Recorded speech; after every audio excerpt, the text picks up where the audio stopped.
So this is a very different field of material. What we're talking about here is poverty and the developing world. So we're going to change pace a significant degree. This is what I'm best known for. This is a shelter called a hexayurt. And the idea is that this would be useful for disaster relief and particularly refugee situations, and maybe also for the very poor. The real trick is that this is 2.4 meters and this is 1.2. So the walls are just 6 flat panels that can be manufactured anywhere of almost anything. And then the roof piece is also 1.2 meters here by 2.4 meters here. So to make the roof, you just take 6 more panels and cut them in half. And the idea is that in places like Bangladesh, where you have disasters every year, or every few years, you could have factories in India that normally make cardboard houses or panels for airplanes or panels for boats. But in an emergency, they download the open design and they mass manufacture them using the same industrial machinery that they're using for whatever they normally make, because the panels are a standard industrial size.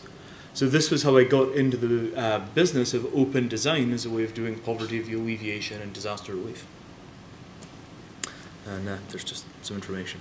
So let's talk a little about what poverty is and what it looks like. This is a fairly typical standard of living for 3 to 5 billion people. So out of every 10 human beings, maybe 6 live at about this level. So you have a little stove where you do your cooking, you have a few pots and pans, a little bit of food storage. Behind this is probably a bedroom. The food is just basic. It's chapatis, which are bread made from just water and flour with no yeast. And if you live in a fairly reasonable climate, you're basically living your whole life as if you were camping. And this is the typical condition of the average human being. Only a very, very few people, 10 or 20% of the global population, have anything that you would think of as a house. It's a very different standard of living. So let me move on here. This is really the key point that I want you to relate to. When you get down to this level of poverty, it's relatively easy to die just from being poor. I mean, that's kind of a shocking thing, but it really is just about like that. You get sick because you have nothing that you need to protect you from disease, or you're very exposed to your environment, and it's just, that's really the core definition of poverty. It's when you're so poor you die of it. In terms of how big a problem that is, depending on how you look at the numbers, half of global death, right? This is really, really a big deal. Every year, 60 million people die of all of the causes put together across all cultures. If you look at hunger, about 1 million people die of just absolute starvation. And that's a relatively small number. That's maybe 2% of the global death every year. But when you look at the deaths that hunger contributes to, you get a much bigger number.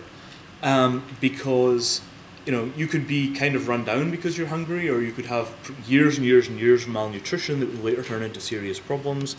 It's a big deal.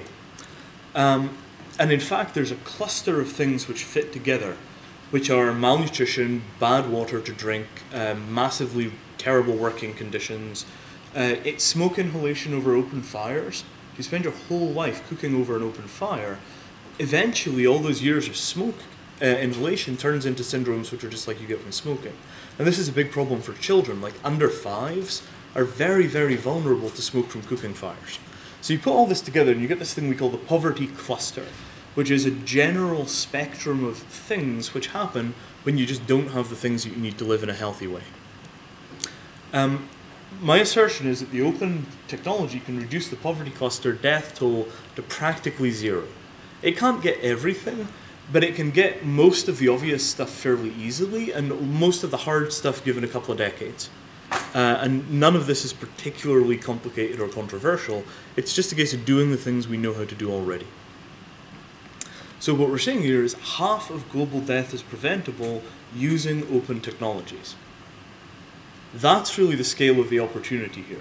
What we're talking about is preventing a loss of life that's equivalent to several Holocausts a year using open technology. This is really something worth fighting for. Being poor does not have to mean dying from being poor. And this is really the core point. There's a technology called solar water disinfection, which is where you take an empty plastic soda bottle, you fill it with river water, you screw the lid on, and you leave it in the sun for a full day before drinking it. And the result is that it will kill almost all of the pathogens that will give you diseases. It kills your viruses and your bacteria and a whole bunch of other stuff. Really very effectively, 99.9% or higher. That's something that could be done anywhere in the world, and that's an example of a condition where you would still have poverty.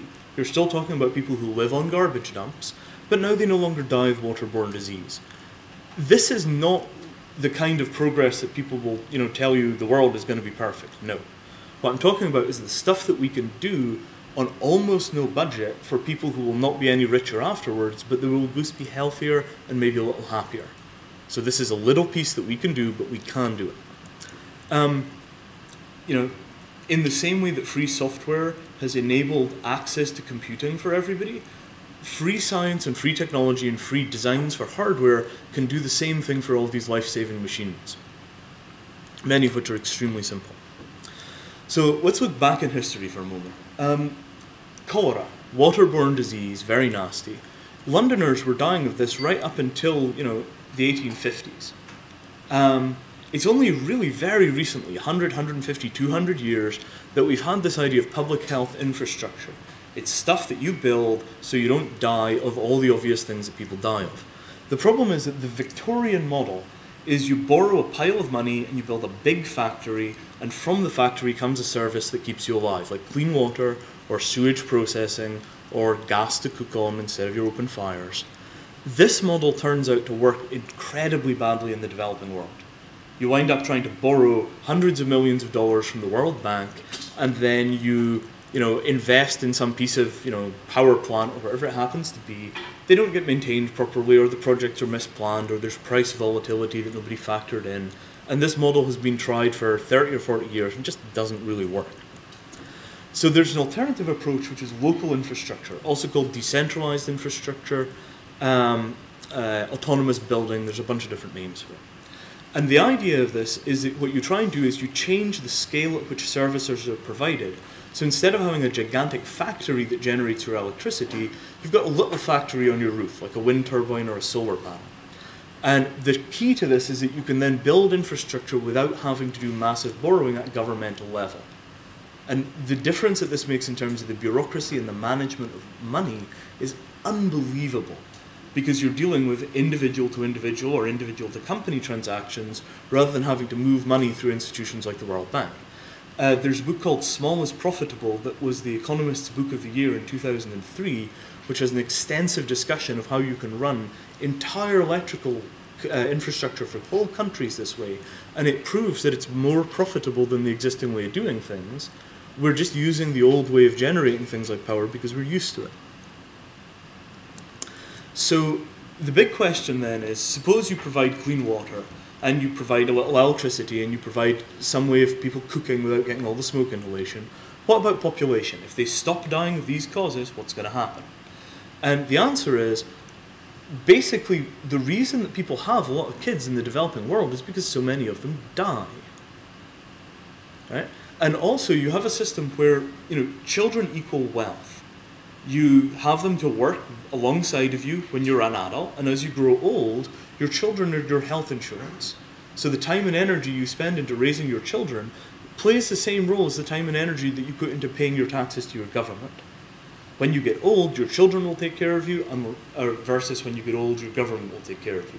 So what they're doing in the developing world is they're basically having a portfolio of children. They're having children to ensure that somebody will take care of them if they're sick or if they're old. And if you do the rational analysis of that portfolio, what happens is that people need to have many more children than they actually want in order to be relatively sure of having enough survivors to take care of them and to carry on their legacy. And, in this case, right, 90% odds 2 adults needs 3 children. What that means is, on average, you wanted 2, you got 2.4. If you want to go up to 99% odds, you wanted 2, on average, you wind up with 4. And this is why you get massive population growth. It's entirely driven by infant mortality. And the studies that I've seen, at least, indicate that if you bring in all kinds of technologies and innovations to cut infant mortality, the length of time it takes people to reduce their family size isn't 1 generation or 2 generations, it's within a family. The older sister had 5 children, 5 survived. The younger sister has 3 children or 2 children. It happens very quickly because these people are not dumb. They survive in conditions much harder than the conditions we survive in, and that means they're generally pretty smart, even if they don't have much access to education. So, what are the technologies that open these doors? There's a stack. Solar cooking and clean burning wood stoves, you know, they reduce deforestation, they reduce smoke inhalation. Best guess is that's roughly 5 million lives a year if you're counting contributory death rather than direct death. So, you know, getting exact statistics is a lot hard. 5 million euros is a good guess. Water purification, waterborne disease is a vast issue. 1 billion people don't have any access to clean water. How you define clean water, maybe it's many more than that. Local purification, there are a dozen approaches to doing this. All of them are reasonable, it can be done. Toilets, again, part of the sanitation cluster. Lots of good approaches, brick pits, composting toilets, you name it. Farming, there's a paper by Vet Perfecto that says we can probably double or triple the agricultural output for all of these 1-acre farmers all over the world. That means it's food security for everybody without relying on the market and its enormous price volatility. You heard all this stuff about biodiesel causing starvation? Well, regardless of what's causing the problem, what you see is the market price of commodities goes like this. And if you're a very poor person, you're dependent on the market price of commodities for your existence, either as a customer or as somebody you're selling your food, you're always going to get beaten up by the market while the big guys are fine. So increasing food supply locally increases food security, which allows you to stabilize your lifestyle very, very firmly, even if you're still poor. Electricity, right? All over the world, people are figuring out local ways of charging their cell phones because connectivity is that important. The other big benefit of electricity is you could do night schools where the kids work in the fields in the day and then they study at night. And rural electrification is a big part of rural education. So electricity, very important. Again, lots of technologies. There are a stack of questions about actually implementing these kinds of things. We don't have time to go into them. I'm just going to note there are a stack of questions. If you're interested in these areas, ask when we do questions. So that's the basic pitch, right? And there are a ton of people out there. There are dozens and dozens and dozens of different open appropriate technology groups who are working in either the public domain or they're working under the GPL or they're working with materials which are out of patent because it's very old technology. There are tons of these people working together to make this change happen. So what's going to happen is that right now we've got 3 billion people on the planet have cell phones, and that number is basically, you know, rapidly increasing to the point where everybody on the planet will have a cell phone. At the same time, computers and phones are converging into devices which are, you know, kind of combined. You can look at the web on your phone, so it might as well be a computer for many purposes. So 5 or 10 years from now, what we're going to have is 5 or 6 billion people accessing the global communications network with devices which are midway between phones and computers. And those devices will be $10, $20, $30. At that point, what you're going to see is people who are currently on the verge of starvation looking to the internet for answers.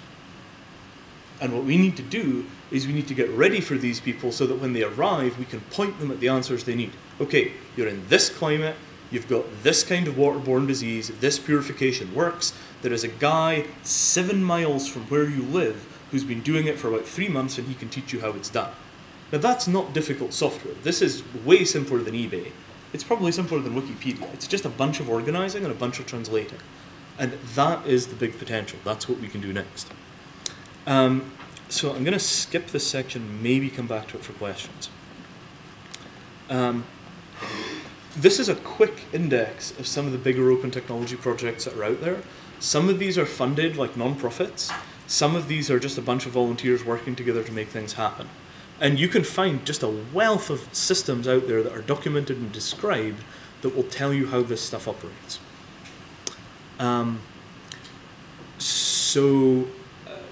At this point, there are 2 things we can do. We can either take a slightly closer look at infrastructure, or we can leave more time for questions. Any feeling on this? Want to know more about infrastructure, or do you want to ask more questions? Okay, infrastructure.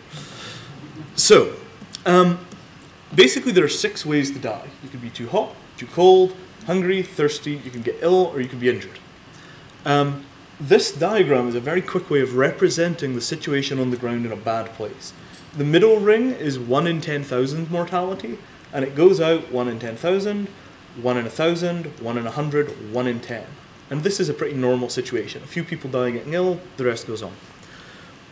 Now imagine that in the middle of a blank slate. This is the individual level, this is you, this is your house, this is your town, this is your region, this is the world. And what we have in the current way that we live in the West is these infrastructure systems which are the grids. You basically have power, water, transportation. So around your basic needs, like you need to stay warm, that goes back to the power grid, and that goes back to all these national level resources in the international markets. Your sewage goes into the water grid and then goes out to dumps through purification. Your food is grown a long way away, then goes through the transport grid, then goes to your house. If any of these systems break, you're in trouble. Right? In the developing world, these systems don't exist, so people are perpetually in trouble. Then you take these critical technologies and apply them to the developing world context. Right? So again, you start with your blank slate. What you can see now is, if you look at the stove technology, that keeps you warm and it also cooks your food, and it's household level. Composting toilets, household level. You get water from the river, you purify it in your kitchen, household level. Local power stuff, you put it on your roof. You grow more of your food locally. So this is really how we stabilize the situation. You can't rely on these big complex grids, you can't rely on government investment, you can't necessarily even rely on a functional government. So by moving the critical life-saving technologies to the household level and beyond that to the individual level, you wind up with things which are really simple. It's a simple stove, it's a simple little power generator. And you increase the resilience of the society to shocks. Because if something goes wrong with the government and the big cities get very dangerous, as long as the folks in the villages are generating most of their own power, including their own water, they'll continue to live. And that's really the key. When you're at the bottom of the pile, it's very, very, very hard to get stability from things which you don't control. So we bring it all to the household level. That keeps the technology simple and it keeps it under people's individual control. So, I'm done.